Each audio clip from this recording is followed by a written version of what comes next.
Imagine her, the unforgettable rebellious Princess of England, Queen Elizabeth's sister, Princess Margaret, a heart that defied royal rules in the shadow of the throne. Are you ready to watch the tragic life story of Princess Margaret, filled with pain, love, disappointment, secrets, and scandals? The legendary news begins. This is the story of Princess Margaret, the rebellious sister of Queen Elizabeth II, a woman who defied the monarchy for love, unable to suppress her passions, but who ultimately paid the heaviest price for her freedom. By casually brushing a feather from an officer's shoulder at the Queen's coronation, she would thrust the British royal family into the spotlight of the tabloids, igniting a chain of events and debates that would last for years. A forbidden love, loneliness under the spotlight, and a life shackled by protocol. Come, let us step into the life of one of the most dramatic figures in royal history, Princess Margaret, and follow the shadows together. On 21st August 1930, Glam's castle in Scotland resounds with the cry of a newborn baby. This baby was the second child of King George V of England, the Duke of York, Prince Albert, and Elizabeth Bowes-Lyon. The adorable baby was named Margaret after several Scottish queens, and Rose in reference to the white rose of the medieval House of York. Margaret was born into the world's most famous family. Her grandfather, King George V, who ascended the throne in 1910, ruled an empire with a population of around 500 million. During and after the First World War, the House of Windsor was the only major European royal family to remain standing. King George and his wife Queen Mary were primarily concerned with preserving the dignity of the British monarchy. King George V remained conservative and expected the rest of the royal family to behave in a conservative and traditional manner. Margaret grew up in such an environment. Margaret's father, Prince Albert, was known as Bertie within the royal family. Prince Albert had a speech impediment and therefore had a very difficult childhood. His siblings and father saw his speech impediment as a sign that he was not intelligent and mercilessly teased him during his childhood. According to one account, her nannies, who loved her brother more, also frequently pinched her, subjecting her to physical violence. As a result, unlike her brother Edward, she developed an introverted personality. As the second son, she had no expectation of wearing the royal crown. However, an unexpected event occurred in British history. In 1936, her elder brother, King Edward VIII, abdicated after less than a year on the throne. King Edward had fallen in love with an American woman, Wallis Simpson, but Wallis Simpson was both divorced and married to another man, and so, in an unexpected turn of events, Margaret found herself third in line to the throne. Margaret's mother was Elizabeth Bowes-Lyon, who came from a respected Scottish aristocratic family. Elizabeth was 19 when the Duke of York began courting her in 1920. She initially rejected him twice. However, she eventually agreed to marry him in 1923. Unlike her husband, the Duchess of York was introverted, confident, and outgoing. In 1926, she encouraged her husband to seek help from speech therapist Lionel Locke. Prince Albert gradually overcame his stammer. The Oscar-winning film The King's Speech was inspired by this event. The couple had 2 daughters. The future Queen Elizabeth II was born in 1926. Their second child, Margaret, was born in 1930. Prince Albert wanted his daughters to grow up in a happy family environment. Margaret spent the first 6 years of her life with her family between the London residence in Piccadilly and the Royal Lodge in Windsor. The Duchess adopted a traditional approach to her daughter's education.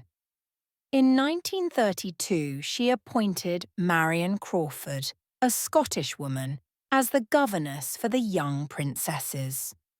Their governess had a profound influence on them and broadened their horizons. Both girls remained in royal service for 15 years until they reached adulthood.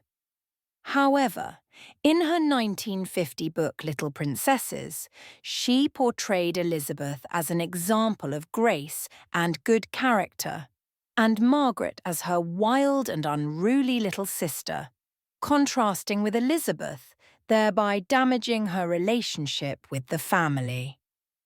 Although Margaret viewed this book as a betrayal of the royal trust, it can be said that Crawford's account contained a great deal of truth. Princess Margaret had been appearing before the public at ceremonies from a very young age. Margaret was 6 years old when her father ascended the throne as king. King George VI was crowned on the 12th of May 1937. Their status underwent a major change with their father's accession to the throne. When Elizabeth began taking constitutional history lessons in 1939, her younger sister did not attend. As Elizabeth was the centre of attention, Margaret grew up more outgoing, not subject to the strict disciplinary rules applied to her sister. Despite these developments and differences in their personalities, the two sisters remained close for the rest of their lives. Meanwhile, in September 1939, World War II broke out, an event that profoundly affected everyone's lives. They moved to Windsor Castle. Although there was talk in royal circles of evacuating the princesses to Canada, their mother, Queen Elizabeth, opposed this.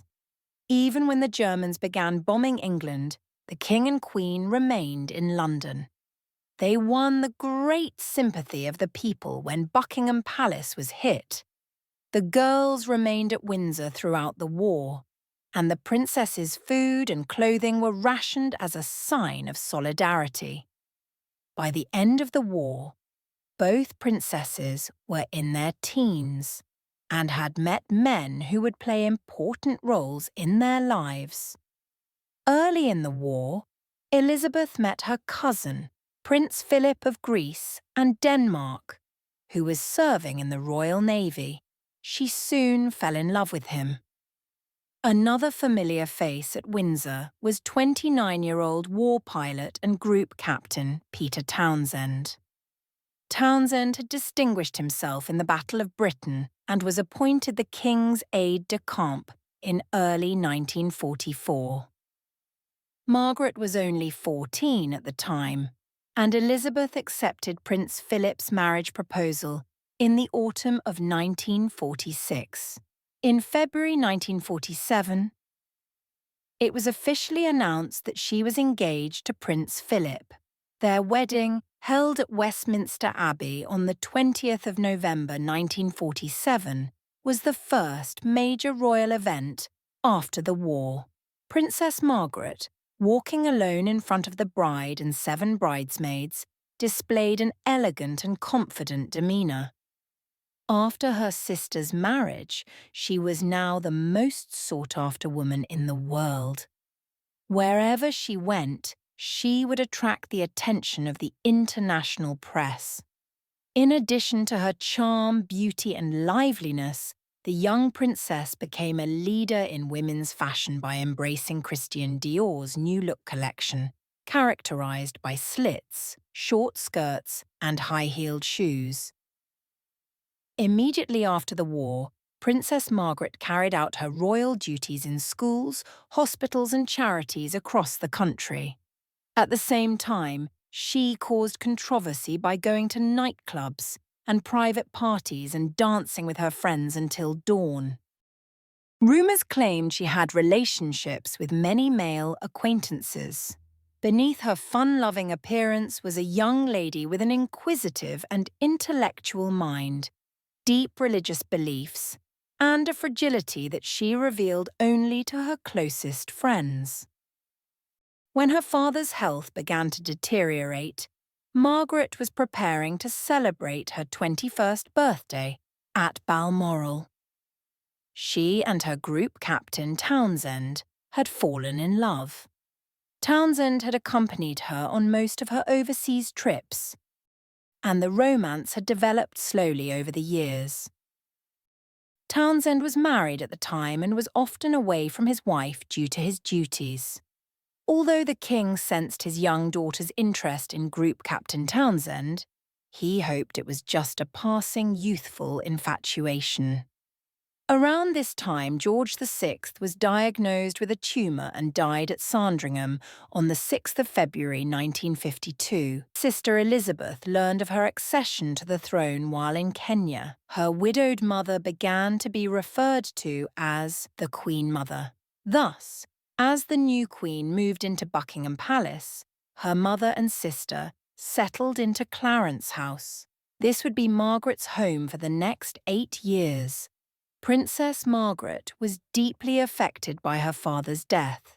She sought solace in both God and Peter Townsend. Townsend wrote in his memoirs that it was only after his divorce that he and Margaret declared their love for each other. At the end of Queen Elizabeth's coronation, Margaret saw Townsend standing and stroked his uniform. This intimate gesture sparked rumours, and the international press reported the news the following morning.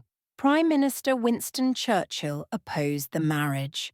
The Queen reluctantly agreed to send Townsend abroad for 2 years. The princess had to wait until Margaret's 25th birthday to marry of her own free will. She would then be able to marry without the Queen's consent. During this time, she remained devoted to Townsend and kept in constant telephone contact with him. However, when she celebrated her 25th birthday, Queen Elizabeth, under pressure from Parliament, told her sister that she could only marry Townsend in a civil ceremony. If she married, she would have to renounce her titles, her right to the throne, and the income she received from the royal household. For Margaret, this was unthinkable. Despite being known for her rebellious personality, Margaret put her duty above love and decided she could not marry Townsend. This behaviour earned her great public sympathy. After the traumatic breakup, Margaret became more socially active and immersed herself in the entertainment world. She frequently went to the theatre and cinema and continued to go to restaurants and clubs with her friends. She brought them to Clarence House and hosted wild parties that rarely ended before dawn. Peter Townsend's passion for Princess Margaret had not cooled, and the couple met several times. In 1958, they decided they could no longer see each other and that Margaret would marry someone else.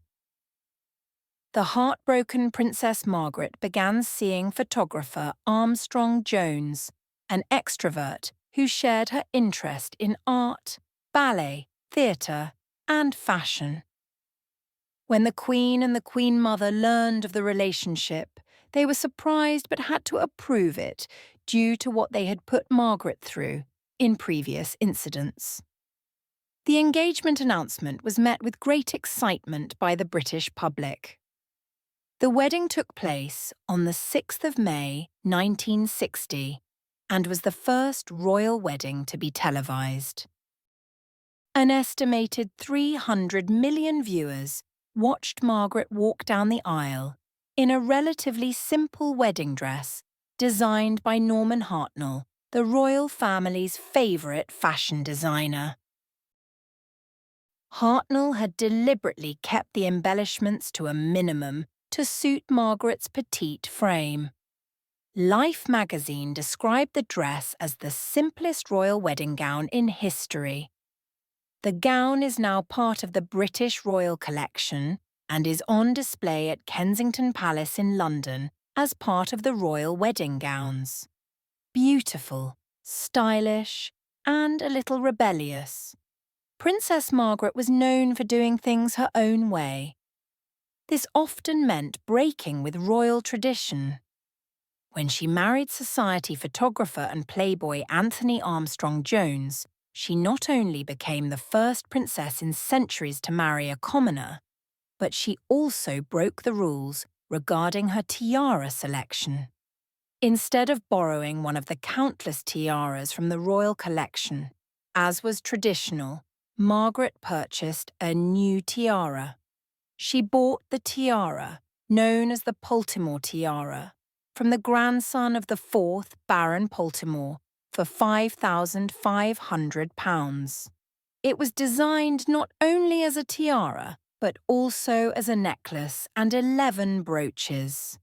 In later life, this tiara would become synonymous with that famous photograph of her husband posing in the bathtub wearing it. After her death, the tiara was sold at an auction organised by her children, Earl Snowdon and Lady Sarah Chateau, for an incredible £926,400. After the ceremony, the newlyweds immediately set off on their honeymoon to the Caribbean. Armstrong Jones, who took the title of Earl Snowdon in 1961, struggled to adapt to his new surroundings. Their first child, David, was born on the 3rd of November 1961. In May 1964, their second child, Lady Sarah, was born. Contrary to appearances, serious marital problems had begun to emerge before the birth of the Snowdons' second child.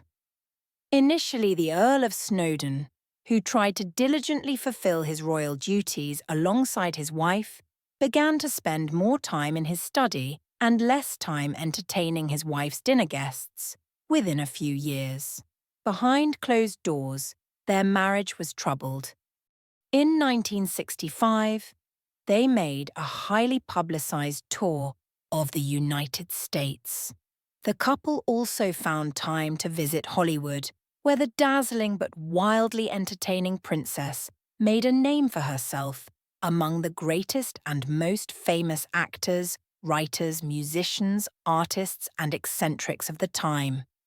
Cigarette in one hand and whiskey glass in the other, Margaret danced, drank, and dazzled in wealthy bohemian circles. Hollywood seemed to bring out the worst in her. Margaret was unhappy and lonely. Often abroad with her husband, the 35-year-old Princess Margaret suffered bouts of loneliness, which she tried to overcome with heavy smoking and drinking. In early 1966, Margaret attempted to escape this loneliness by having a brief secret affair with family friend Anthony Barton, the godfather of her daughter Sarah. By the end of 1966, Margaret had embarked on a passionate affair with Robin Douglas Hume, an army major. However, she was forced to end this relationship following speculation in the press in late March 1967 that her marriage was falling apart. Douglas Hume committed suicide the following October. Although they projected an image of togetherness to the public, Margaret and her husband continued to drift apart. Despite the turbulence in her private life, Margaret continued to attend state ceremonies.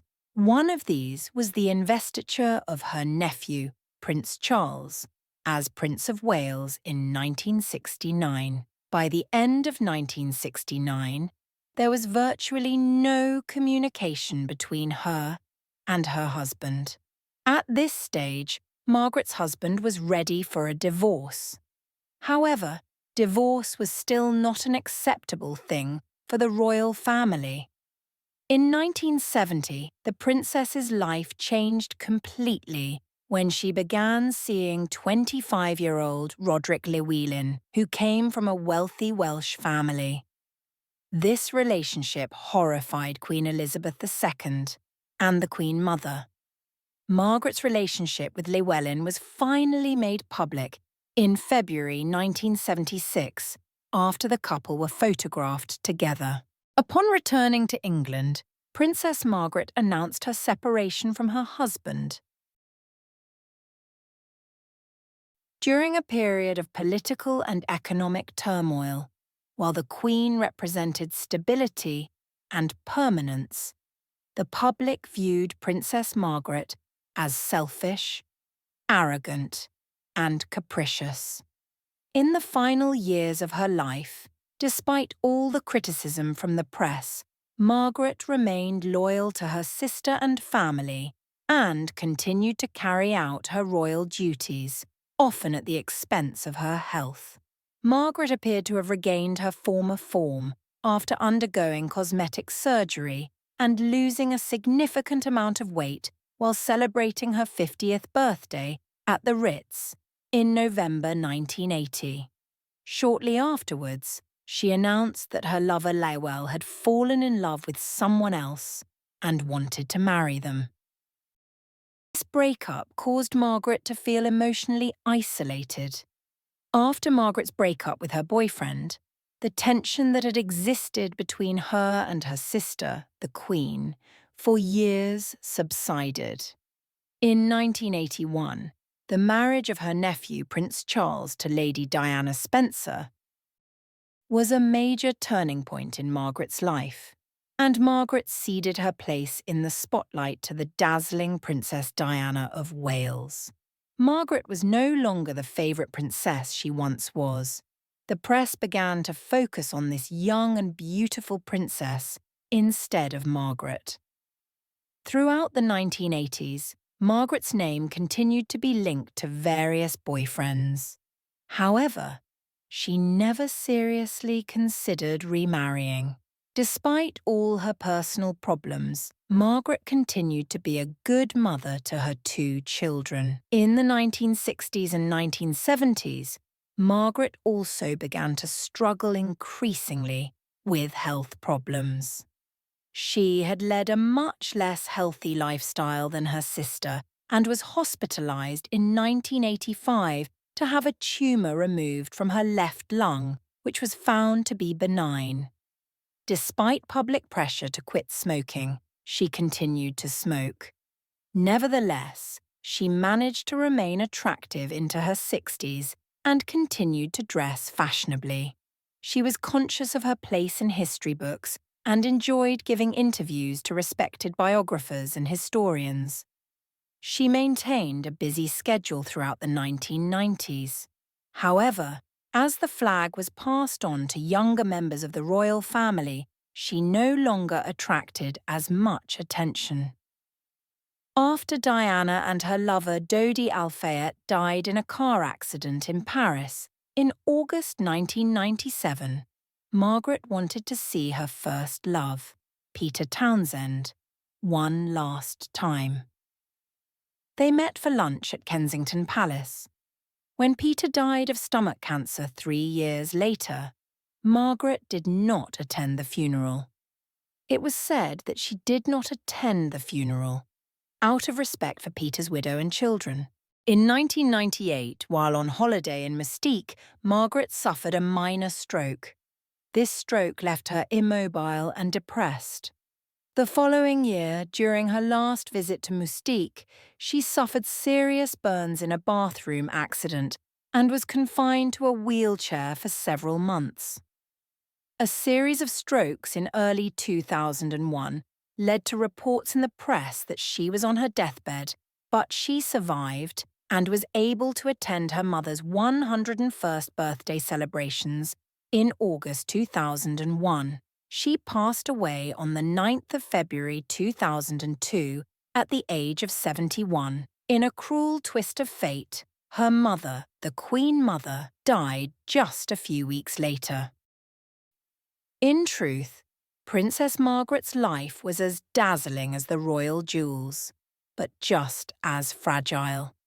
She was the freest spirit of her generation, yet also the saddest heart in the palace. This is the story of a woman who rebelled against royal protocol, fought for love, but ultimately remained alone. The story she left behind reminds us that titles are forgotten, but a woman's passion for freedom is never erased. This light, reflected from Margaret's shadow, still shines on the walls of the British royal family.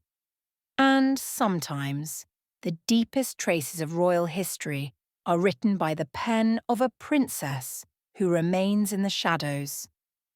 If Princess Margaret's life has affected you as much as it has me, don't forget to like the video, share your thoughts in the comments, and subscribe so you don't miss out on new royal stories. In the next video, we'll explore another life that has been lost in the shadows of history. Take care.